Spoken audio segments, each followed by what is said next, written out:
नमस्ते। मैं डॉक्टर केयूर गुट्टे हूँ, onco surgeon Shri hospital Kharadi से।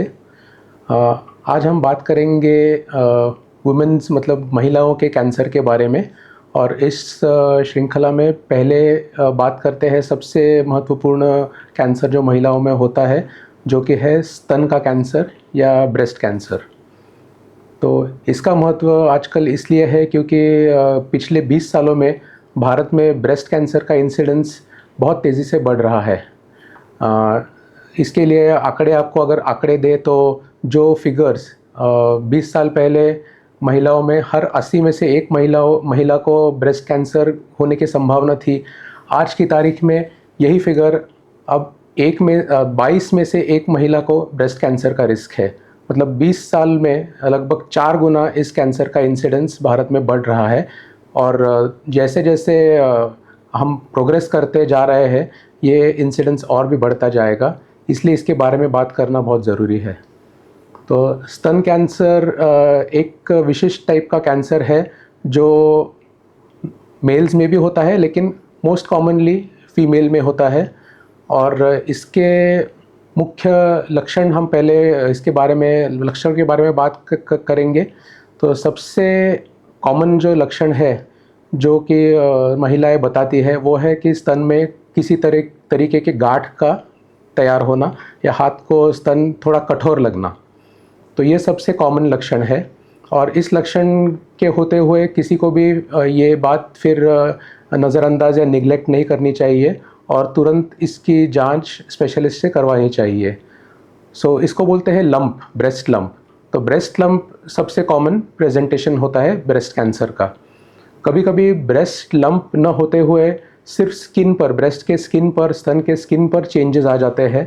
थोड़ा रेडनेस आ जाता है, स्किन थिक हो जाती है, स्किन का अपीयरेंस जैसे संतरे का जो साल रहता है उसकी तरह हो जाता है। उसको एक टिपिकल प्योर ऑरेंज अपीयरेंस ऐसे नाम दिया गया है। तो वो एक खास करके वो एक अपीयरेंस आ जाता है। और कई महिलाओं में निप्पल में से गंदे खून का या क्लियर टाइप का पानी का स्राव, ये भी एक निशान होता है। और जिनके कैंसर थोड़े ज़्यादा बढ़ते हैं तो गांठ स्किन को पकड़ लेती है और स्किन पर ज़ख़म जैसे होने लगते हैं, स्किन पर अल्सर हो जाता है। और ये फैलने के बाद में फिर बगल में या आर्मपिट्स जैसे बोलते हैं, अंडर आर्म्स में, तो वहाँ पे भी कभी कभी गांठ महसूस होती है। तो ये लोकलाइज्ड सब साइंस है कि लोकल एरिया में क्या क्या सिम्टम्स आ जाते हैं। तो ये सब लोकलाइज्ड साइंस है। इसके बावजूद जब कैंसर फैलता है बाकी के शरीर के हिस्से में, तो उसके अनुसार उस हिस्से के अलग अलग सिम्टम्स आ जाते हैं। तो इसके बारे में अगर शॉर्ट में बोला जाए तो अगर कॉमनली बोन में अगर कैंसर फैलता है तो बोन में पेन होता है। अगर लंग्स में कैंसर फैलता है तो सांस लेने में तकलीफ़ होती है। लिवर में फैलता है तो फिर जॉन्डिस मतलब पीलिया हो जाता है। और अगर ब्रेन में फैलता है तो फिर हेडेक, सर दर्द या कन्वल्जन्स, ऐसे ऐसे ऐसे तरीके के कंप्लेंट्स आते हैं।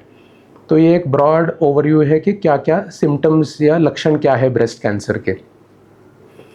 तो ये जानना ज़रूरी है कि ब्रेस्ट कैंसर होता क्यों है, इसके कॉमन या मोस्ट लाइकली कॉजेज़ क्या है। तो ऐसा हर कॉमन मैन का कॉमन थिंकिंग होता है कि सब कैंसर हेरिडिटी से आ जाते हैं। ब्रेस्ट कैंसर में भी हेरिडिटी कैंसर होते हैं, लेकिन ये सिर्फ 5 से 10% महिलाओं में ही हेरिडिटी इसका कुछ रोल प्ले करता है। और इसमें 2 जीन्स आइडेंटिफाई किए हैं, एक BRCA1 और दूसरा BRCA2। तो जिनको ये BRCA1 और BRCA2 के जो म्यूटेशंस होते हैं, तो उनमें हेरिडिटरी कैंसर्स ब्रेस्ट के ज़्यादा कॉमन होते हैं। बाकी के 90 to 95% लोगों में विदाउट BRCA म्यूटेशंस भी ब्रेस्ट कैंसर होते हैं। तो ये हेरिडिटी कैंसर नहीं होते हैं और ये दूसरे जनरेशन को, फ्यूचर जनरेशन्स को भी पास नहीं होते हैं। तो ये समझना ज़रूरी है। तो बाकी फिर हेरिडिटी नहीं है तो फिर दूसरे कारण क्या है। तो सबसे महत्वपूर्ण कारण ये है हमारी जीवन शैली या लाइफस्टाइल। वेस्टर्न कंट्रीज़ में ब्रेस्ट कैंसर बहुत कॉमन है। जैसे कि अभी मैंने बताया कि भारत में 22 में से 1 महिला को कैंसर होने की आज संभावना है, तो यही इंसिडेंस यूएस में 8 में से 1 है। तो इसका कारण है वेस्टर्नाइज्ड और मॉडर्न लाइफस्टाइल।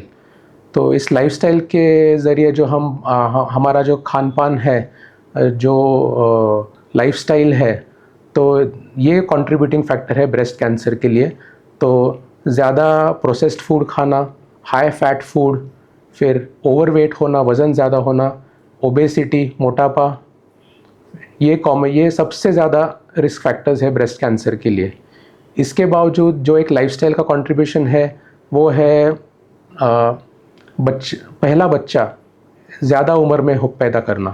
पहले भारत में महिलाओं की शादी जल्दी होती थी, तो उनको पहला बच्चा भी जल्दी होता था। लेकिन आजकल के ज़माने में सब सेटल होने के बाद में जो फैमिली स्टार्ट करने का जो ट्रेंड है, तो काफ़ी सारे महिलाओं को पहली pregnancy after the age of 30, मतलब 30 साल या 35 साल के आसपास पहला बच्चा होता है। तो ये बहुत ही हाई रिस्क फैक्टर है, इससे ज़्यादा ब्रेस्ट कैंसर का इंसिडेंस बढ़ता है। तो इसका कारण जो ईस्ट्रोजन एक्सपोजर होता है माहवारी चालू होने से पहला बच्चा होने तक, ये जो कालावधि है, तो वो ज़्यादा बढ़ने के कारण ब्रेस्ट कैंसर बढ़ता है। दूसरा कारण इसी से लिंक्ड है कि जिनके मेंस्ट्रुअल या माहवारी साइकिल जल्दी चालू हो जाते हैं, तो बिकॉज ऑफ लाइफस्टाइल, जो पहले मेंस्ट्रुअल साइकिल 12, 13 या 14 साल में चालू होते थे, आजकल वही बात 9 साल, 8 साल के लड़कियों में भी चालू होने लगे हैं। तो अर्ली मेनार्की मतलब मेंस्ट्रुअल साइकिल जल्दी चालू होना, और मेंस्ट्रुअल साइकिल लेट ख़त्म होना मतलब मेनोपॉज जो पहले 50 के आसपास होता था, अगर वो 55 या इसके आसपास अगर होता है, तो जो टोटल ड्यूरेशन होता है मेंसेस का, उसका टोटल एक्सपोजर ब्रेस्ट पर ज़्यादा होता है, और इसके कारण ब्रेस्ट कैंसर के इंसिडेंस फिर ऐसे परिस्थिति में बढ़ते हैं। तो ये दूसरा कारण है। इसी से और एक लिंक फैक्टर है कि यूज़ ऑफ हार्मोनल थेरेपी। जो ईस्ट्रोजन जो है हार्मोन होता है, जो महिलाओं में नॉर्मली प्रेजेंट होता है, और जो मेंस्ट्रुअल साइकिल रेगुलेट करता है, प्रेगनेंसी रेगुलेट करता है। तो कई सारे मेंस्ट्रुअल डिसऑर्डर्स के लिए या कॉन्ट्रासेप्शन के लिए या हार्मोनल इम्बैलेंसेस के लिए ईस्ट्रोजन रिप्लेसमेंट ट्रीटमेंट दिया जाता है। तो कंटिन्यूस हाई डोज ईस्ट्रोजन लेने से ब्रेस्ट कैंसर का डेफिनेटली इंसिडेंस बढ़ता है, बिकॉज ईस्ट्रोजन ये एक ग्रोथ प्रोमोटिंग हार्मोन है। तो हार्मोन रिप्लेसमेंट थेरेपी जिसमें ईस्ट्रोजन का कंटेंट ज़्यादा है, सब हार्मोन रिप्लेसमेंट थेरेपी नहीं, सिर्फ जिसमें ईस्ट्रोजन ज़्यादा है, तो ऐसे रिप्लेसमेंट थेरेपीज से ब्रेस्ट कैंसर का रिस्क ज़्यादा बढ़ता है। जिनको फैमिली हिस्ट्री है ब्रेस्ट कैंसर की, स्पेशली जितने ज़्यादा जनरेशन्स में फैमिली हिस्ट्री है, या एक फॉर एग्जांपल पिछले 2-3 जनरेशन्स में अगर फैमिली हिस्ट्री है ब्रेस्ट कैंसर की, तो उनमें डेफिनेटली नॉर्मल से ज़्यादा रिस्क है उनको ब्रेस्ट कैंसर होने के लिए।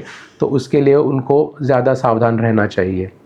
ब्रेस्ट कैंसर बाकी जो डिजीज़ जो ब्रेस्ट के बिनाइन डिजीज़ है, जो कैंसर नहीं है लेकिन जिसमें गांठ आने की संभावना है, जैसे कॉमनली यंग एज में फाइब्रोडेनोमा होता है, तो टिपिकली फाइब्रोडेनोमा से कैंसर नहीं होता है। तो कई महिलाओं को इस चीज़ का डर रहता है, या एक तरह की गलतफहमी रहती है कि फाइब्रोडेनोमा होने से कैंसर हो जाता है, या फिर कभी कभी बच्चा होने के बाद में अगर बच्चे ने ठीक से दूध नहीं पिया, तो फिर वो जो गांठ बन जाते हैं उससे कैंसर हो जाता है। तो इन चीज़ों से ब्रेस्ट कैंसर का रिस्क नहीं बढ़ता है। तो लेकिन अगर किसी महिलाओं को फाइब्रोडेनोसिस है, ये एक अलग डिजीज़ है, फाइब्रोडेनोमा के जैसे ही है, लेकिन मल्टीपल लम्प्स हो जाते हैं, और वो कंटिन्यूसली प्रोलिफरेट मतलब बढ़ते हैं और कम होते हैं, और ये भी एक हार्मोनल इन्फ्लुएंस के अंडर होता है। तो जिनको फाइब्रोडेनोसिस है, तो उनको थोड़ा सा ज़्यादा नॉर्मल से हाई रिस्क होता है ब्रेस्ट कैंसर डेवलप करने का, तो उनको भी थोड़ा ज़्यादा सतर्क रहना चाहिए। तो ये हो गए ब्रेस्ट कैंसर के रिस्क फैक्टर्स। ब्रेस्ट कैंसर के लक्षण तो हमने देख लिए हैं। तो ऐसे कोई भी लक्षण अगर किसी को अगर सस्पिशन या डाउट आ जाता है, तो उनको क्या करना चाहिए? तो तुरंत एक्सपर्ट कैंसर सर्जन से कंसल्ट करके उनकी जांच करना सबसे ज़रूरी है। डायरेक्टली इन्वेस्टिगेशंस करने के बावजूद इट इज़ ज़्यादा महत्वपूर्ण है कि एक सर्जन से, कैंसर सर्जन से इसकी अच्छी तरह से जांच कर ली जाए और फिर उसके बाद में जैसे क्लिनिकल पिक्चर है उसके मुताबिक ही इन्वेस्टिगेशंस किए जाए। तो इन्वेस्टिगेशंस तो बहुत सारे हैं, तो इन्वेस्टिगेशंस को भी हम एक एक करके ले लेते हैं। तो सबसे कॉमन जो इन्वेस्टिगेशन सबने सुना है वो है मैमोग्राफी।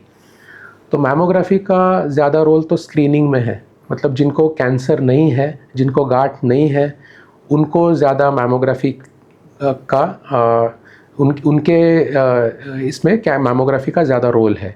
लेकिन ब्रेस्ट कैंसर में भी जिनको गांठ है उनको भी मैमोग्राफी एक इन्वेस्टिगेशन हो सकता है, अगर हम ट्रीटमेंट उसकी कंजर्वेटिव अप्रोच से करने वाले हैं। मतलब सिर्फ वो लंप निकालने वाले हैं, सिर्फ कैंसर निकालने वाले हैं और ब्रेस्ट को वैसे ही छोड़ने वाले हैं, तो फिर बाकी के ब्रेस्ट टिश्यू में अगर ऐसी कोई गांठ नहीं है ना, जो हाथ को नहीं लगती है, तो वो पता करने के लिए मैमोग्राफी फिर भी करनी पड़ती है। उसका और एक महत्व यह है कि दूसरे साइड के ब्रेस्ट में कुछ गांठ है या नहीं है, जो अब तक लगती नहीं है हाथ को या जांच में निकल सकती है, तो उसके लिए भी मैमोग्राफी एक इम्पॉर्टेंट इन्वेस्टिगेशन है। मैमोग्राफी के साथ साथ सोनोग्राफी भी की जाती है, क्योंकि कुछ लम्प्स मैमोग्राफी में खास करके पिकअप नहीं होते हैं। स्पेशली अगर breast cancer less than 50, less than 45 के एज में अगर हो गया हो, तो फिर ब्रेस्ट का डेंसिटी ज़्यादा होने से मैमोग्राफी एक एक्सरे होता है, इसलिए वो पिकअप नहीं होते हैं। तो इस सिचुएशन में कभी कभी सोनोग्राफी से पिकअप हो जाते हैं। तो दूसरा इन्वेस्टिगेशन है सोनोग्राफी। लेकिन डायग्नोसिस, मतलब जो हम प्रूव करते हैं कि ये लंप जो है, गांठ जो है, ये कैंसर की है या नहीं, ये सबसे महत्वपूर्ण प्रश्न है। और इसके लिए जो गोल्ड स्टैंडर्ड टेस्ट है वो है बायोप्सी। बायोप्सी मतलब है कि उसका गांठ का एक छोटा टुकड़ा निकालना। तो उसके लिए स्टैंडर्ड प्रोसीजर आजकल ज़माने में, मतलब हर एक कंट्री में, एडवांस कंट्रीज़ में भी और अपने यहाँ भी स्टैंडर्ड प्रोसीजर ये है कि ट्रू कट बायोप्सी, एक स्प्रिंग लोडेड नीडल से अंडर लोकल एनेस्थेशिया एक छोटी बायोप्सी ली जाती है और छोटे छोटे टुकड़े उस लंप के बाहर निकलते हैं और उनको हम माइक्रोस्कोपिक एग्जामिनेशन के लिए फिर भेज देते हैं और उससे पता चलता है कि वो उसमें जो कोशिकाएं हैं वो कैंसर के हैं या नहीं है। तो बायोप्सी गोल्ड स्टैंडर्ड है और सबसे इम्पॉर्टेंट इन्वेस्टिगेशन है। बायोप्सी के इसी टिश्यू पर हार्मोन रिसेप्टर्स का भी टेस्टिंग होता है, क्योंकि कुछ ब्रेस्ट कैंसर्स हार्मोन सेंसिटिव होते हैं और उनको हार्मोनल ट्रीटमेंट दिया जा सकता है। तो उसी टाइम पे जब बायोप्सी करते हैं तो उसी सैंपल पर हार्मोनल रिसेप्टर्स का भी टेस्टिंग हो सकता है। बायोप्सी से लोगों का एक डर है या एक गलतफहमी है कि बायोप्सी करने से कैंसर स्प्रेड होता है। तो ऐसा कुछ नहीं है। बायोप्सी एक सेफ़ प्रोसीजर है। बायोप्सी से कैंसर फैलता नहीं है और कहीं पे भी इम्प्लांट नहीं होता है और इससे ट्रीटमेंट को डायरेक्शन मिलता है। तो सबसे पहला जो टेस्ट होता है वो बायोप्सी होता है और करना बहुत ज़रूरी होता है। तो बायोप्सी होने के बाद में हम कैंसर का डायग्नोसिस एस्टैब्लिश करते हैं।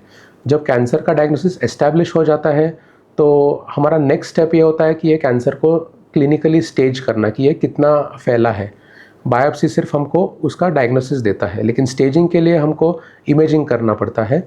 तो इमेजिंग के लिए सीटी स्कैन्स है, जो हम चेस्ट के सीटी करते हैं, पेट का सीटी करते हैं। और कभी कभी अगर सिम्टम्स हो, मतलब जिनको तकलीफ़ है जिस एरिया की, अगर किसी को अगर ब्रेन रिलेटेड सिम्टम्स हो, फिर ब्रेन का एमआरआई करते हैं। और इन जनरल अगर हम सब शरीर का अगर हम स्कैन करना चाहते हैं तो एक पेट सीटी एक नया इन्वेस्टिगेशन है जो आजकल हर एक कैंसर में आ गया है। तो पेट सीटी से पूरे बॉडी का स्कैन होता है और उसमें जहाँ कहीं भी ब्रेस्ट कैंसर फैला हो तो वो पिकअप कर लिया जाता है। तो इस इन्वेस्टिगेशंस के बाद में कैंसर का स्टेजिंग होता है। तो स्टेजिंग के बाद में हम आते हैं ट्रीटमेंट पर। ट्रीटमेंट डिपेंड करता है कि किसी भी कैंसर का कि स्टेज क्या है। तो ब्रेस्ट कैंसर को हम ब्रॉडली 3 कैटेगरीज में डिवाइड करते हैं। एक अर्ली ब्रेस्ट कैंसर है, दूसरा है लोकली एडवांस्ड ब्रेस्ट कैंसर और तीसरा है मेटास्टैटिक ब्रेस्ट कैंसर। तो पहला जो ग्रुप है वो अर्ली ब्रेस्ट कैंसर्स का है, तो जिसमें लंप बहुत छोटा रहता है वो लोकलाइज्ड ब्रेस्ट को ही ब्रेस्ट में ही रहता है, कहीं पे भी उसका स्प्रेड नहीं रहता है, तो उसको अर्ली ब्रेस्ट कैंसर कहते हैं। लोकली एडवांस ब्रेस्ट कैंसर ये है कि लंप ब्रेस्ट में ही है लेकिन उसका साइज़ 4 सेंटीमीटर या 5 सेंटीमीटर से ज़्यादा बड़ा हो गया हो, स्किन इन्वॉल्वमेंट है, या चेस्ट वॉल के मसल्स को उसने पकड़ लिया है, या बगल में जो गांठ है वो ज़्यादा उस स्टेज तक पहुंच गया है, तो उसको लोकली एडवांस ब्रेस्ट कैंसर कहते हैं। और मेटास्टैटिक ब्रेस्ट कैंसर ये है जिसको हम कॉमनली स्टेज 4 कैंसर कहते हैं, कि जो ब्रेस्ट से स्प्रेड होके लंग्स, लिवर, ब्रेन, बोन या अपने पेट में दूसरे अवयव में वो फैल गया है, तो ये मेटास्टैटिक ब्रेस्ट कैंसर है। तो ऐसे 3 ब्रॉड ग्रुप्स में उसका क्लासिफिकेशन है और उसके मुताबिक उसके ट्रीटमेंट्स है। तो अर्ली ब्रेस्ट कैंसर और लोकली एडवांस ब्रेस्ट कैंसर के लिए सबसे अच्छे ट्रीटमेंट और सबसे पहला ट्रीटमेंट जो है वो है सर्जरी या ऑपरेशन करके वो कैंसर को निकालना। तो ब्रेस्ट कैंसर के ऑपरेशन एक स्पेसिफिक और एक विशिष्ट टाइप के ऑपरेशन होते हैं। तो इनमें बहुत अभी प्रोग्रेस हो गया है ऑपरेटिव टेक्निक्स और सर्जिकल मेथड्स में भी। तो सबसे कॉमन जो ब्रेस्ट कैंसर सर्जरी है वो है मैस्टेक्टोमी, मतलब पूरे ब्रेस्ट का रिमूवल।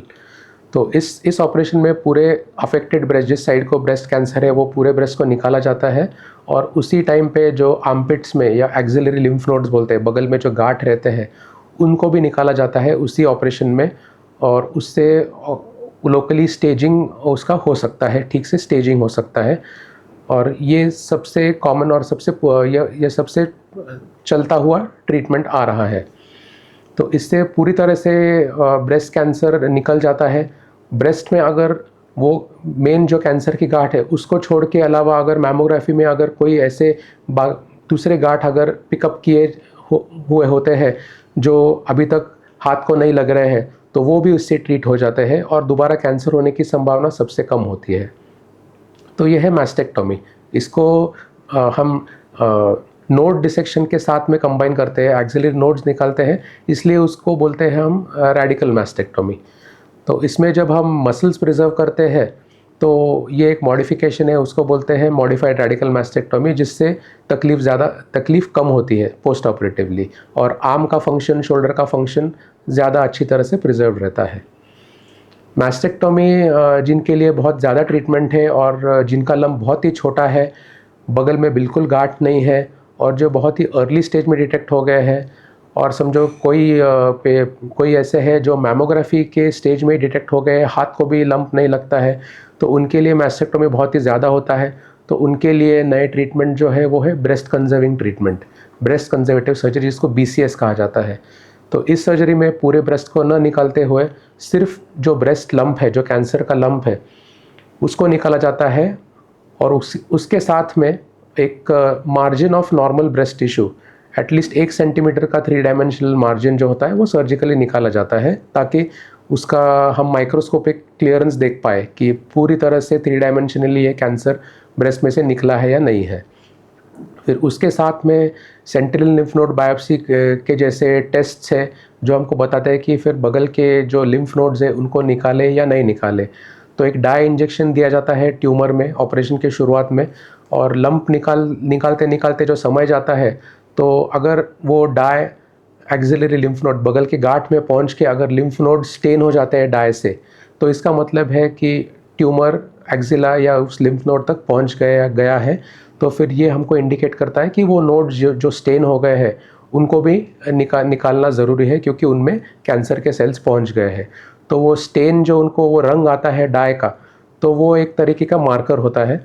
तो वो मार्कर के मदद से हम जिन नोड्स में वो स्टेन है और जिनका कलर वो डाई का पिकअप हो गया है, उनको ही निकालते हैं और उनको चेक करते हैं ड्यूरिंग ऑपरेशन कि उसमें ट्यूमर है या नहीं है। अगर उसमें ट्यूमर नहीं है तो ऑपरेशन वहीं पे ख़त्म हो जाता है। अगर वो स्टेन्ड लिम्फ नोड जो निकाले हैं ऑपरेशन में, अगर उनमें अगर माइक्रोस्कोपिक ट्यूमर निकलता है, तो फिर उनके आजू बाजू के भी नोड्स निकल के पूरा एक्सिला क्लियर करते हैं, ताकि उधर रिकरेंस होने के चांसेस ना हो। तो ये ब्रेस्ट कंजर्विंग सर्जरी है।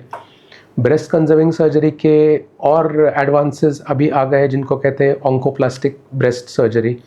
तो ऑन्कोप्लास्टिक ब्रेस्ट सर्जरी में क्या होता है कि लंप वैसे ही निकालते हैं जैसे ब्रेस्ट कंजर्विंग सर्जरी में निकालते थे, लेकिन एक फ़र्क ये है कि ब्रेस्ट कंजर्विंग सर्जरी में ब्रेस्ट को वैसे ही बंद किया जाता था लंप निकालने के बाद में, ऑन्कोप्लास्टिक सर्जरी में प्लास्टिक प्रोसीजर उसी में इनकॉर्पोरेट करके ब्रेस्ट टिश्यू को रोटेट करके वो डिफॉर्मिटी को भर देते हैं, ताकि फिर ब्रेस्ट का शेप, साइज़, फॉर्म मेंटेन हो जाए। तो इससे कॉस्मेटिक अपीयरेंस भी फेवरेबल आता है, और बिना ऑन्कोलॉजिकल प्रिंसिपल्स, मतलब कैंसर के प्रिंसिपल्स में कोई कॉम्प्रोमाइज़ न करते हुए ये सर्जरी हो सकती है, जिसको कहते हैं ऑन्कोप्लास्टिक ब्रेस्ट सर्जरी। तो ये हो गए 3 major types of surgical approaches. इसके अलावा भी नए जो ट्रीटमेंट आ रहे हैं सर्जरीज़ में, बेसिकली सर्जरी तो वही है कि ट्यूमर को अच्छी तरह से अच्छे मार्जिन्स के साथ में निकालना, सिर्फ इसके करने के अप्रोचेस बदल रहे हैं। तो इन नए अप्रोचेस में अभी आ रहा है robotic breast surgery, endoscopic breast surgery, तो इनके ट्रायल्स और इनके अभी स्टडीज़ चालू है। तो ये सर्जिकल ट्रीटमेंट का पूरा हिस्सा हो गया। सर्जिकल ट्रीटमेंट के बाद में जो पूरा लंप निकलता है बाहर, और जिसके साथ में एक्सिलरी नोड, जो बगल के नोड्स निकलते हैं, उससे लोकलाइज्ड स्टेजिंग हो जाता है। और ये स्टेजिंग बहुत इम्पॉर्टेंट है, क्योंकि ये स्टेजिंग हमको गाइड करता है फर्दर कि किसको कीमोथेरेपी चाहिए, किसी को रेडिएशन चाहिए, किसी को एंडोक्राइन ट्रीटमेंट चाहिए, क्योंकि ये बाद में और ट्रीटमेंट्स है ब्रेस्ट कैंसर के। तो सर्जरी करना सबसे ज़रूरी है, क्योंकि सर्जरी से इन ट्रीटमेंट्स को गाइडेंस मिलता है। तो सर्जरी होने के बाद में अगर जिनको फर्दर ट्रीटमेंट्स लगते हैं एज़ पर द सर्जिकल जो पैथोलॉजी रिपोर्ट आता है, तो इनमें से नेक्स्ट कॉमन ट्रीटमेंट ये है, मेडिकल ट्रीटमेंट जो है वो है कीमोथेरेपी। तो कीमोथेरेपी ये ट्रीटमेंट है कि जो कैंसर शरीर में फैलने लगा है, अगर ब्रेस्ट कैंसर अगर नोड्स तक फैला हुआ है, तो वो एक मार्कर है कि वो शरीर में फैलना चालू हो गया है। तो इन लोगों को कीमोथेरेपी देना ज़रूरी है, क्योंकि ऑलरेडी नोड्स में स्प्रेड हो चुका है। तो जो शरीर में कैंसर के सेल्स जो स्प्रेड हो गए हैं, अगर इनको अगर हमने नहीं मारा, तो आगे चल के रिकरेंसेस या फिर ये कैंसर के स्टेज 4 तक बढ़ने के चांसेस होते हैं। तो इसके लिए कीमोथेरेपी का बहुत इंपॉर्टेंट रोल है ब्रेस्ट कैंसर ट्रीटमेंट में। कीमोथेरेपी में ब्रेस्ट कैंसर के लिए स्पेसिफिक मेडिसिन्स है, बहुत सारे ऑप्शंस है, बहुत सारे शेड्यूल्स है, मतलब जो कीमोथेरेपी के साइकिल्स के जो टाइप्स है, तो ये दिए जाते हैं। तो कभी कभी वीकली कीमोथेरेपी दी जाती है, कभी कभी एवरी 3 वीकली कीमोथेरेपी दी जाती है। तो डिपेंडिंग ऑन द जो ड्रग यूज़ होते हैं, डिपेंडिंग ऑन जो साइकिल का ड्यूरेशन है, तो उसके मुताबिक कीमोथेरेपी के साइकिल्स और इंटरवल्स ये निश्चित हो जाते हैं। तो कीमोथेरेपी बहुत इम्पॉर्टेंट है सर्जरी करने के बाद में जिनको इसकी ज़रूरत है। कीमोथेरेपी सिलेक्टिव नहीं होती है। जैसे ब्रेस्ट कैंसर के कोशिकाएं को कीमोथेरेपी ड्रग मारता है, वैसे भी अपने नॉर्मल शरीर में जो बढ़ने वाले जो हमारे खून के जो पेशे हैं, बाल है, स्किन है और आंतड़े के लाइनिंग है, उसको भी कीमोथेरेपी के ड्रग्स मार देते हैं, और इससे लोगों को कीमोथेरेपी के साइड इफ़ेक्ट्स बहुत होते हैं। तो इसके बारे में सोचते हुए और ड्रग्स में रिसर्च करते हुए फिर आ गया है टारगेटेड थेरेपी। सो टारगेटेड थेरेपी एक टाइप का कीमोथेरेपी है, लेकिन ये सिर्फ उस टारगेट पे काम करता है जिस टारगेट पर कैंसर के वो स्पेसिफिक रिसेप्टर्स है, और उनको इन सेल्स को छोड़ देता है जहाँ पे वो रिसेप्टर्स नहीं है। तो ब्रेस्ट कैंसर में ऐसे टारगेट्स हम आइडेंटिफाई कर चुके हैं, जैसे HER2 जीन है, तो उसको हम बोलते हैं HER2 पॉजिटिव कैंसर्स। तो जिनका HER2 पॉजिटिव कैंसर्स है, तो उनको रिकरेंस के रिस्क भी ज़्यादा है। तो उसके लिए HER2 टारगेटेड थेरेपी है, जिसको हर्सेप्टिन थेरेपी बोलते हैं। तो ये कीमोथेरेपी के साथ में ही दी जाती है, या कीमोथेरेपी के अलावा भी इसको दे सकते हैं। और ये सिर्फ उस ब्रेस्ट कैंसर सेल को टारगेट करती है जिस पर HER2 रिसेप्टर है। ये अपने नॉर्मल बॉडी के जो डिवाइडिंग सेल्स है उस पर एक्ट नहीं करते, तो उसके वो साइड इफ़ेक्ट्स नहीं आते जैसे कीमोथेरेपी के आते हैं। सो टारगेटेड थेरेपी एक नया डेवलपमेंट है कीमोथेरेपी के बाद में, और इसमें भी काफ़ी सारे नए ड्रग्स, जैसे जैसे नए टारगेट्स आइडेंटिफाई होते हैं, तो ओरल भी मेडिसिन आ गए हैं टारगेटेड थेरेपी के लिए। जो ब्रेस्ट के जो जेनेटिक म्यूटेशंस आइडेंटिफाई होते हैं, तो कुछ ओरल ड्रग्स उन जेनेटिक म्यूटेशंस के लेवल पे काम करते हैं। तो जिस कैंसर सेल पे वो जेनेटिक म्यूटेशन है, वो ओरल ड्रग सिर्फ उसी को टारगेट करके उसी का डिवीज़न या उसी का बढ़ना बंद कर देता है और बाकी के शरीर को स्पेयर करता है। तो ये हो गया टारगेटेड थेरेपी। इसके बाद में एक नया ट्रीटमेंट है, इसको आपने सुना होगा कि उसको बोलते हैं इम्यूनोथेरेपी। इम्यूनोथेरेपी एक ऐसा ट्रीटमेंट है जो अपने ही शरीर के इम्यून सिस्टम के ऊपर काम करता है। तो अपने शरीर के इम्यून सिस्टम का एक रोल है कि कैंसर सेल्स को पहचानना और उनको कैंसर के डेवलपमेंट के स्टेज के पहले ही ख़त्म कर देना। लेकिन कभी कभी कैंसर सेल्स इम्यून सिस्टम को चकमा दे के बढ़ने लगते हैं, तो फिर इस हालत में कैंसर्स डेवलप होते हैं। तो इम्यूनोथेरेपी एक टाइप का ट्रीटमेंट है जो इस इम्यून सिस्टम को हमारे एक्टिवेट करता है, स्पेसिफिक लेवल्स पे एक्टिवेट करता है। उसके लिए भी ब्रेस्ट ट्यूमर पे स्टडीज़ करके ही पता लगाना पड़ता है कि किसको इम्यून थेरेपी बेनिफिशियल हो सकती है और किस कैंसर्स में इम्यून थेरेपी काम नहीं कर सकती है। तो जिन कैंसर्स में इम्यूनोथेरेपी काम कर सकती है तो उनमें बहुत सारे अभी इम्यूनोथेरेपी के भी ऑप्शंस है। तो इम्यूनोथेरेपी एक टाइप का मेडिकल ट्रीटमेंट है। तो मेडिकल ट्रीटमेंट में हो गया कीमोथेरेपी, टारगेटेड थेरेपी और इम्यूनोथेरेपी। ये होने के बाद में जिस लोकल एरिया से ब्रेस्ट कैंसर को निकाला जाता है, जो बाद में जो मसल्स चेस्ट वॉल के बाकी नीचे रह जाते हैं, तो कभी कभी ब्रेस्ट कैंसर उसके बहुत नज़दीक हो जाने के कारण से वो साइट में लोकल रिकरेंस होने के ज़्यादा चांसेस होते हैं।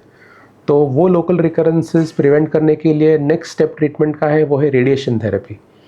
तो रेडिएशन थेरेपी एक रेडिएशन मशीन के ज़रिए दिया जाता है।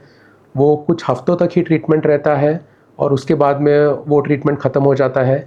और रेडिएशन ट्रीटमेंट उसी जगह पे दी जाती है जहाँ पे जिस साइट में कैंसर का लंप था। तो मतलब चेस्ट वॉल में जहाँ पे ब्रेस्ट कैंसर का लंप था या एक्जिला बगल में जहाँ पे कैंसर के गांठ थे, तो उन्हीं साइट्स को टारगेट किया जाता है। बाकी के शरीर को रेडिएशन नहीं दिया जाता है। तो सिर्फ लोकलाइज्ड या रीजनल थेरेपी इसको कहा जाता है और ये लोको रीजनल रिकरेंस प्रिवेंट करने के लिए बहुत ज़रूरी है। और at the same time loco regional recurrence prevent होने की वजह से डिस्टेंट मतलब स्टेज 4 डिजीज़ का भी प्रोग्रेशन रेडिएशन से इनडायरेक्टली प्रिवेंट हो सकता है। रेडिएशन का रोल उनमें भी है जिनको स्टेज 4 कैंसर है, जिनको उदाहरण के तौर पे अगर ब्रेन में कैंसर फैल गया है और जिनको बहुत से सिम्टम्स हेडेक, नौशिया और एपिलेप्सी मतलब कन्वर्जेंस फिट्स आते हैं, तो रेडिएशन उस सिनेरियो में बहुत अच्छा काम करता है। तुरंत उसमें जो सूजन आ जाती है ब्रेन पर कैंसर की वजह से वो कम हो जाती है। उस पर ब्रेन पर जो प्रेशर है वो कम हो जाता है और सिम्टोमेटिक बेनिफिट मिलता है। सिमिलरली जिनको बोन में कैंसर स्प्रेड हो जाता है उनको बोनी पेन बहुत होता है, वो उठ नहीं सकते, बैठ नहीं सकते, चल नहीं सकते। तो वो बोन को जिसमें कैंसर स्प्रेड हो गया है वहाँ पे अगर लोकलाइज रेडिएशन दिया जाए तो तुरंत सिम्टोमेटिक बेनिफिट उसका होके फिर पेशेंट का लाइफस्टाइल इम्प्रूव हो सकता है। तो रेडिएशन का रोल लोकल ट्रीटमेंट में भी है और डिस्टेंट मतलब मेटास्टैटिक डिजीज़ में भी है। तो ये हो गए ब्रेस्ट कैंसर के सब ट्रीटमेंट के सब ऑप्शंस। ब्रेस्ट कैंसर ट्रीटमेंट के बाद में फिर हम आते हैं थोड़ा ब्रेस्ट कैंसर स्क्रीनिंग पर, क्योंकि ब्रेस्ट कैंसर एक प्रिवेंटेबल कंडीशन है और सारे वेस्टर्न कंट्रीज़ में ब्रेस्ट कैंसर के स्क्रीनिंग प्रोग्राम्स है। तो वैसे ही हमारे इंडिया में ऐसा कोई स्क्रीनिंग प्रोग्राम नहीं है, फिर भी इंडिविजुअल लेवल पे ब्रेस्ट कैंसर स्क्रीनिंग हर कोई महिला कर सकती है। तो इसमें सबसे जो महत्वपूर्ण बात है वो सेल्फ एग्जामिनेशन है। अपने ही ब्रेस्ट को अपने ही हाथों से एग्जामिन करके वही खुद पता लगा सकती है कि ब्रेस्ट में छोटी भी गांठ है या नहीं है। तो इसके बहुत सारे टेक्निक्स है जिनको कहते हैं SBE सेल्फ ब्रेस्ट एग्जामिनेशन। तो सेल्फ ब्रेस्ट एग्जामिनेशन से फ़ायदा क्या होता है कि कैंसर बहुत ही अर्ली स्टेज में पिकअप हो जाता है और बड़ी गांठ होने के स्टेज तक वो रुकते नहीं हैं। Breast examination self breast examination के बाद में आता है क्लिनिकल ब्रेस्ट एग्जामिनेशन, जो डॉक्टर के ज़रिए किया जाता है। तो ये ज़्यादा एक्यूरेट है क्योंकि डॉक्टर्स ट्रेंड होते हैं। उनको छोटे से लम्प्स जो महिला के लिए जो डिफ़िकल्ट होंगे तक पहचानने में या हाथ लगाने में, जो उनको समझ नहीं आते, तो ऐसे लम्प्स डॉक्टर्स के एग्जामिनेशन में, क्लिनिकल ब्रेस्ट एग्जामिनेशन में पिकअप होते हैं। तीसरा जो इम्पॉर्टेंट मोडालिटी है वो है मैमोग्राफिक स्क्रीनिंग।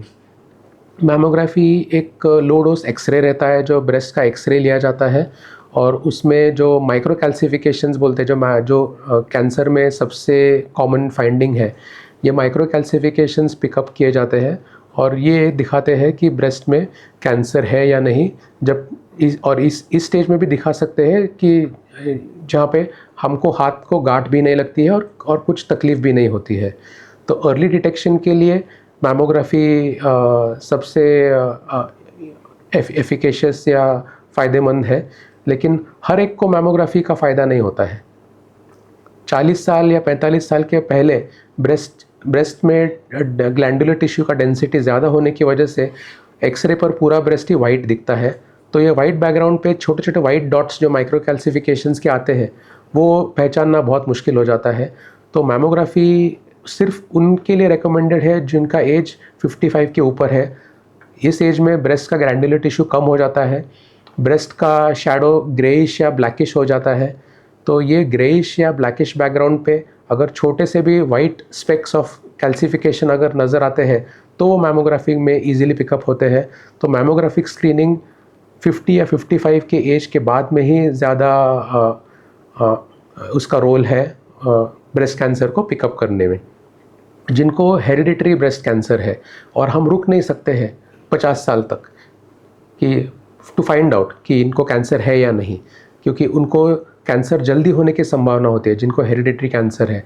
तो उनमें एमआर मैमोग्राफी मतलब एमआरआई और मैमोग्राफी का कॉम्बिनेशन है, क्योंकि सिर्फ मैमोग्राफी अर्ली एज में ब्रेस्ट कैंसर नहीं डिटेक्ट कर सकता है। तो डेडिकेटेड ब्रेस्ट एमआरआई आता है, जो एमआरआई के ज़रिए फिर ब्रेस्ट में मतलब 20-30 साल के उम्र में भी एमआरआई और मैमोग्राफी के कॉम्बिनेशन में ये फिर डिटेक्ट हो सकता है। तो ये सिर्फ उन महिलाओं के लिए रिजर्व्ड है जिनको स्ट्रॉन्ग फैमिली हिस्ट्री है, जिनको जेनेटिक वो BRCA1 और 2 म्यूटेशंस है, तो उनके लिए स्क्रीनिंग के लिए ब्रेस्ट एमआरआई किया जाता है। तो स्क्रीनिंग से अर्ली डिटेक्शन होता है और अर्ली डिटेक्शन से हम उसको ईज़िली ट्रीट कर सकते हैं और रेडिकल ट्रीटमेंट की ज़रूरत नहीं पड़ती है। अर्ली स्टेज में डिटेक्ट करके छोटे से ऑपरेशंस भी कम मतलब छोटे ऑपरेशन कंजर्वेटिव थेरेपी से ट्रीट हो जा सकता है। कभी कभी उनको रेडिएशन देने की या कीमोथेरेपी लेने की ज़रूरत नहीं पड़ सकती है। तो ये ट्रीटमेंट से हम उनको बचा सकते हैं। ट्रीटमेंट में ब्रेस्ट कैंसर ट्रीटमेंट में एक बात मैं कहना भूल गया, रेडिएशन के बाद में एक इम्पॉर्टेंट कंपोनेंट है एंडोक्राइन थेरेपी, जो हार्मोनल ट्रीटमेंट बोलते हैं। तो कई ब्रेस्ट कैंसर हार्मोन सेंसिटिव होते हैं, उस पर ईस्ट्रोजन और प्रोजेस्टेरॉन के रिसेप्टर्स होते हैं, जिनको ER/PR पॉजिटिव कैंसर बोलते हैं। तो इनका फेवरेबल थोड़ा आउटलुक ज़्यादा अच्छा होता है। ये ट्रीटमेंट को ज़्यादा अच्छी तरह से रिस्पॉन्ड करते हैं, लेकिन इनको चाहिए हार्मोन थेरेपी। सो सर्जरी या रेडिएशन या कीमोथेरेपी जो भी है, ये ख़त्म होने के बाद में जिनको हार्मोनल रिसेप्टर पॉजिटिव कैंसर है, HR पॉजिटिव कैंसर, तो उनको हम देते हैं हार्मोनल थेरेपी, एंडोक्राइन थेरेपी जिसको बोलते हैं। ये तो एक नॉर्मल टैबलेट के फॉर्म में ये थेरेपी होता है, लेकिन इसको कंटिन्यू करना पड़ता है 5 या 10 साल तक रेगुलरली। और काफ़ी सारे स्टडीज़ में ये प्रूव हो चुका है कि हार्मोनल थेरेपी से ब्रेस्ट कैंसर के इंसिडेंस या रिकरेंस, जो बाद में रिलैप्स जिसको बोलते हैं, तो रिलैप्स का इंसिडेंस बहुत कम हो जाता है। तो हार्मोनल थेरेपी एक इम्पॉर्टेंट कंपोनेंट है ट्रीटमेंट का। जो महिलाएं बहुत ही ओल्ड रहते हैं, समझो जिनके एज 80-90 है और इस एज में अगर ब्रेस्ट कैंसर डिटेक्ट हो चुका है और जिनको सर्जरी बहुत ही हाई रिस्क है, तो ऐसे महिलाओं को जो हम बायोप्सी करते हैं तो उस पर हार्मोन रिसेप्टर्स टेस्ट करके अगर उनके हार्मोन रिसेप्टर पॉजिटिव है तो उनको कभी कभी सर्जरी न करते हुए सिर्फ हार्मोन रिसेप्टर ट्रीटमेंट से ही, मतलब सिर्फ टैबलेट ट्रीटमेंट से ही उनके कैंसर को हम कंट्रोल में रख सकते हैं। तो हार्मोनल थेरेपी बहुत अच्छी तरीके से काम करता है और इसके साइड इफ़ेक्ट्स भी सबसे कम है। अब स्क्रीनिंग के बाद में सबसे अंत में आते हैं ब्रेस्ट कैंसर का प्रिवेंशन, मतलब इसको हम क्या ऐसे स्टेप्स ले सकते हैं कि जिसको हम इसको हम प्रिवेंट कर सके। तो prevention is link to causative factors कि ये कैंसर होने के कारण क्या थे। तो जो कारण है उनको एलिमिनेट करना ज़रूरी है। और सबसे इम्पोर्टेंट जो कारण मैंने बताया था वो है अपना लाइफस्टाइल। तो लाइफस्टाइल में वज़न कम रखना, डाइट की तरफ ध्यान रखना, ज़्यादा प्रोसेस्ड फूड और हाई फैट फूड ना खाना। जो ओबीज़ है, जिनको मोटापा है, वेट रिडक्शन से डेफिनेटली ब्रेस्ट कैंसर इंसिडेंस कम हो सकता है। फिर हार्मोनल थेरेपी का कम से कम यूज़ होना। लैक्टेशन मतलब डिलीवरी के बाद में बच्चों को दूध पिलाना। लैक्टेशन से ये प्रूव हो चुका है कि जो महिलाएं स्तनपान करते हैं तो उनमें ब्रेस्ट कैंसर का रिस्क कम रहता है वर्सेस जिन्होंने नहीं किया है। तो lactation reduces breast cancer risk. फिर अर्ली जो पहला बच्चा होने में जो देर लगाते हैं, तो ऐसा ना करते हुए अगर पहला बच्चा जल्दी हो जाए तो ये ईस्ट्रोजन विंडो जो है वो कम रहती है। तो ये एक टाइप का ब्रेस्ट कैंसर को कम करने में मदद हो सकती है। और लास्टली प्रिवेंशन में आता है स्क्रीनिंग, जिसके बारे में तो पहले ही बता चुके हैं। तो अगर स्क्रीनिंग में जिनको एक तरीके का इन सीटू कैंसर आता है ब्रेस्ट में, जिसको बोलते हैं DCIS, ductal carcinoma in situ, तो ये भी मैमोग्राफी में डिटेक्ट हो सकता है। तो DCIS एक इन सीटू टाइप का कैंसर होता है जो इन्वेजिव नहीं रहता है, जो अभी तक उसने मतलब इन्वेजिव मोड नहीं लिया है। तो अगर DCIS के स्टेज में ही अगर इसकी ट्रीटमेंट की जाए, और इसकी ट्रीटमेंट तो मतलब उसको सर्जिकली निकालना ही इसकी ट्रीटमेंट होती है, तो ये एक तरीके का प्रिवेंटिव टाइप ऑफ ट्रीटमेंट हो सकता है जो हमको मैमोग्राफी के ज़रिए पता चल सकता है। तो ये सब है ब्रेस्ट कैंसर प्रिवेंशन के बारे में।